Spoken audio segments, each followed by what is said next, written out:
One time watchable മൂവിയായിട്ട് തോന്നിയത്. Retro സ്റ്റൈലിൽ തന്നെ എടുത്തതാണ്, പഴയ കാലം പഴയ രീതി. സൂര്യ പോസിറ്റീവ്, സൂര്യയുടെ ലുക്സ് സ്റ്റൈലിഷ് നൈസാണ്.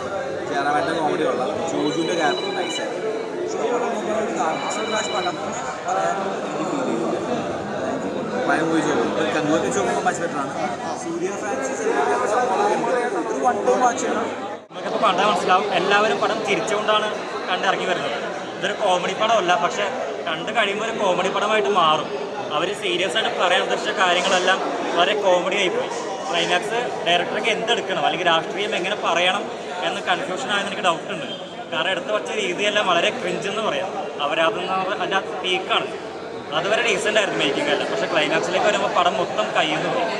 അതുകൊണ്ട് തന്നെ പടം വളരെ മോശം എക്സ്പീരിയൻസ് എന്ന് ജയറാം ഒരു ചെറിയ റോളാണ്. പുള്ളിക്ക് കൊടുത്ത റോള് നല്ല വൃത്തിയായി ചെയ്തിട്ടുണ്ട്. ഒരു ജോക്കർ ആ ടൈപ്പ് റോളാണ് കൊടുത്തിരിക്കുന്നത്, ഒരു കൊമേഡിയൻ. ആ റോൾ നല്ല ഗംഭീരമായിട്ട് ചെയ്തു. പക്ഷേ ആ കഥാപാത്രത്തിന് സിനിമയായിട്ട് വല്ല ബന്ധമോ അല്ലെങ്കിൽ വലിയ റെലവൻ്റ് ഒന്നുമില്ല. ജോജു നല്ല ഗംഭീര വില്ലനാണ്, നല്ല ഗംഭീര പെർഫോമൻസ് ആയിരുന്നു. പക്ഷേ ക്ലൈമാക്സിൽ വരുമ്പോൾ ഇവരെല്ലാം ഒരു കോമഡി പീസായി മാറി. കാരണം ഇവർ കണ്ടാൽ മനസ്സിലാവും, എല്ലാവരും ചിരിച്ചുകൊണ്ടാണ് സിനിമ കണ്ട് കഴിഞ്ഞ് വരുന്നത്. അത് ഒരു കോമഡി പടം കാണുമ്പോൾ കിട്ടുന്നതിനേക്കാളും കൂടുതൽ ഈ സിനിമ കണ്ട് ചിരിച്ച്, അത് പ്രത്യേകിച്ച് ക്ലൈമാക്സ്, അതാണ് പടത്തിന് ഏറ്റവും നെഗറ്റീവായിട്ട് തോന്നിയത്. അതുകൊണ്ട് പടം തീരെ വർക്കായില്ല.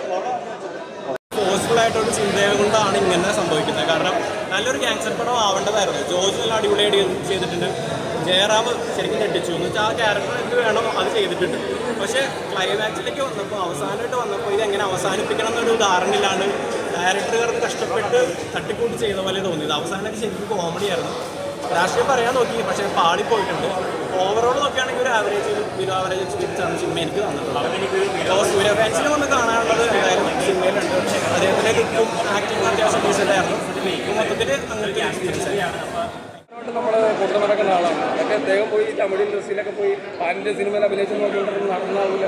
കോമാളി വേഷം കെട്ടാതിരിക്കുക. ജയറാമേട്ട ഒസ്ലേർ പോലുള്ള നല്ല സിനിമയിൽ കംബാക്ക് എടുത്ത ആളാണ്. മലയാള സിനിമയിൽ ഇനി അവസരമുണ്ട്. ജനപ്രിയ നായകനാണ്. എനിക്ക് തോന്നുന്നു ദിലീപേട്ടനെക്കാട്ടിയൊക്കെ ഏറ്റവും മുൻപന്തിയിലുള്ള നടനാണ് കുടുംബ പ്രേക്ഷകരിൽ ജയറാമേട്ടൻ. ഇത്തരം സിനിമകളിലൊന്നും അങ്ങനെ കോമാളിയോട് ആവുള്ള ഭാവി എന്താ നടനാണ്. എന്തിനാണ് മോശം സിനിമകളാണ്. കാർത്തിക് ഡയറക്ഷനൊന്നും മോശമാണ്. പിന്നെ സൂര്യ നമ്മൾ തമിഴിൽ പറയാം, സൂര്യ ഒരു നടനാണ്. ഇന്ത്യയിലെ ഏറ്റവും മൂല്യമുള്ള നടനാണ് തമിഴിലെ. അപ്പോൾ അദ്ദേഹം കങ്കുവ പോലുള്ള സിനിമയുടെ നമ്മളെ ഒരു ടേപ്പ് തേച്ചതാണ്. ഇതും നമ്മൾ പ്രതീക്ഷയോടെ കാണുന്നു. പ്രേക്ഷകരെ വിഷമിപ്പിക്കുമ്പോൾ ഉള്ള ബുദ്ധിമുട്ട് ഇനി അദ്ദേഹം അടുത്തൊരു സിനിമ ചെയ്യുമ്പോൾ തിയേറ്ററിൽ ഒരാളുണ്ടാവും. അദ്ദേഹം മനസ്സിലാക്കണമെന്ന് ഞാൻ പറഞ്ഞു. ഇങ്ങനെ ഓരോ സിനിമകളെടുത്ത് കഴിഞ്ഞാൽ തിയേറ്ററിലേക്ക് ആളും വരും. അദ്ദേഹത്തിൻ്റെ നിലവാരം നഷ്ടപ്പെടും. അദ്ദേഹം കൂടുതലാണ് അഭിനയിക്കേണ്ടി വരില്ല ഇങ്ങനെ. കാരണം 2 സിനിമ കൊണ്ട് പ്രേക്ഷകരെ